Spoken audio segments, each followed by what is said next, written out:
একটি আপু আমার আগের ভিডিওতে কমেন্ট করেছেন, জামাত সরকার সমস্ত কারণ পূরণ করতে পারলেও দুইটি কারণ পূরণ করতে পারবে না। নাম্বার 1, বেকারত্ব দূর করতে পারবে না।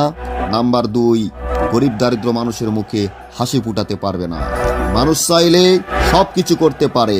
গত 25 বছর যাবৎ সরকার এবং বুদ্ধিজীবীদের দুর্নীতির কারণে বেকারত্ব, যুবক যুবতী বেড়ে গিয়েছে।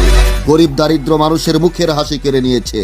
সাধারণ জনগণের মুখের হাসি এবং বেকারত্ব দূর করতে একজন সৎ সরকার চায়। সেই সৎ সরকার এবং ন্যায়নীতিবান ভবিষ্যৎ সরকার ডাক্তার শফিকুর রহমান। জনগণের মুখে হাসি ফুটাতে, বেকারত্ব দূর করতে প্রতিটি জেলায় কলকারখানা তৈরি করা হোক। আমাদের ভাই বোনেরা চাকরির জন্য আর যেতে চায় না ঢাকা। আমাদের ভাই বোনেরা ঢাকায় গিয়ে আর নির্যাতন হতে চায় না, গ্রাম থেকেই চাকরি করতে চায়। তবেই তো বেকারত্ব দূর হবে এবং গরিব দারিদ্র মানুষের মুখে হাসি ফুটবে। স্লোগান হবে, ঢাকা না গ্রাম, গ্রাম গ্রাম। Dhaka is not village, village village.